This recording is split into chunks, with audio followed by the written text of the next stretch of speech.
Hello. So the sun's shining today. I'm actually going to try something. I've got this little sandblaster thing here. Then I've obviously got my pressure tank, which is very aggressive. And I'm going to see about sanding these ridges here, because I had done all this and this by hand, stopped just a little short of hitting the plastic so I can smooth it out a little. But this area that runs right through here, last time I did that with a Rolock, and it waved it. It burned the plastic a little, so I didn't like that. So I'm going to see about sandblasting around this area. In here, you can sand most of this, but if it'll blast out good, I'm going to see how that works. And then the same thing on one of the inner fenders. So I'm just going to jump into that and try it, see what happens. We'll get some pictures here in a minute. Okay, this is my homemade sandblasting hood. I don't like the hoods that you buy because they block off so much air and area and can't see.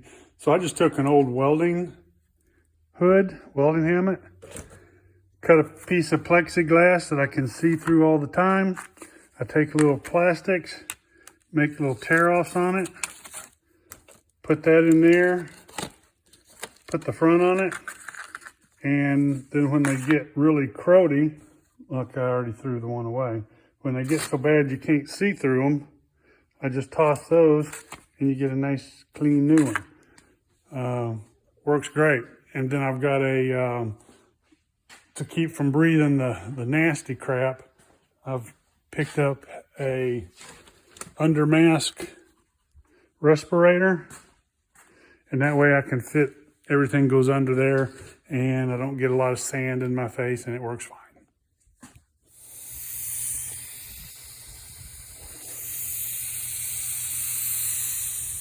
Well, looks like the sandblasting worked a little bit. Cleaned them up, took all the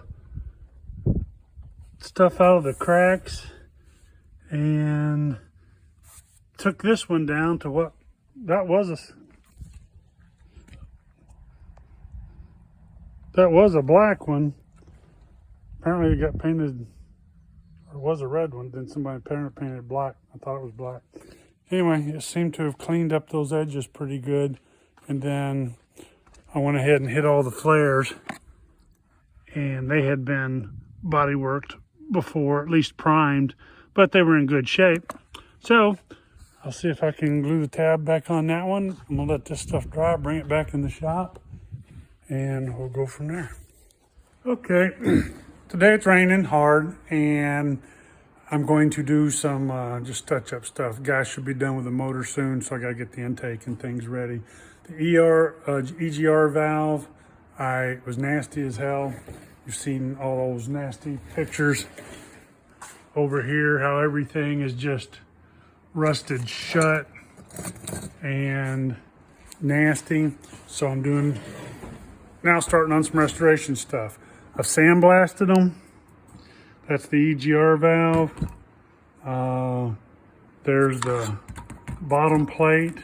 The thing about these, this is whatever you put on here is going to burn off, so I'm going to use a little high heat temp on here.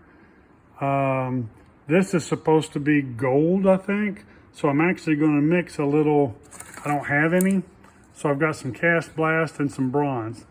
I'm just going to mix those up. We'll see how that looks. This is supposed to stay silver, so we'll do that.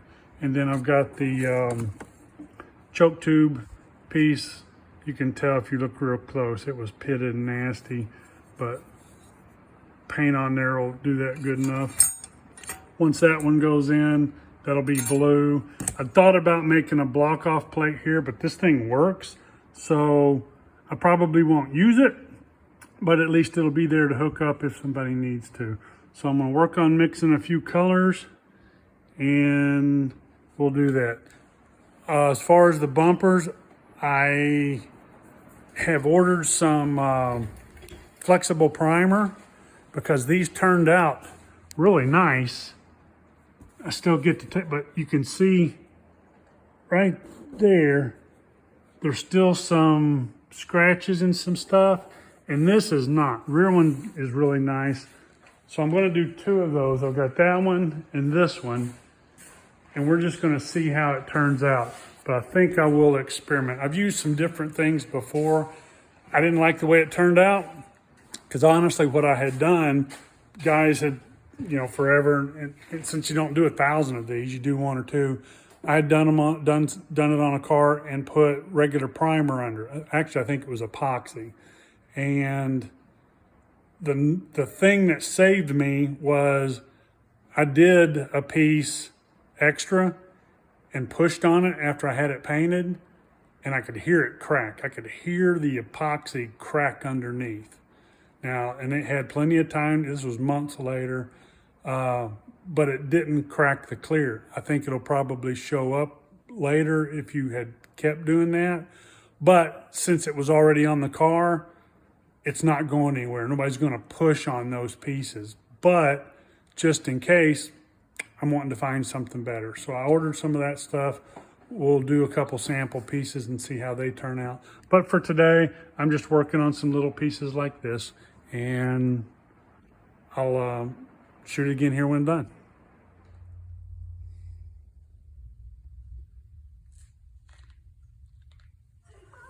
Why just listen to the weekend? Whatever the setback. Okay, you can tell everything came out nice and smooth and pretty looking. So, did all those, just use whatever paint I had around. Got all the bolts done. So I think timing cover is done. So I think that's most of the motor stuff. I have to think about it for a little bit. So when I take it up there, I can drop it off, and we'll put all these pieces on up at the machine shop. So I got to think about if there's anything else. I need to order a distributor and a few other goodies, but cleaning up has begun. I mean, like I say, it's clean in here now, and I didn't get all nasty dirty. So gonna get back to it. Maybe a few days, because a big poker tournament going on. I'm gonna go play in a couple of them. So maybe a few days before I get back to the car.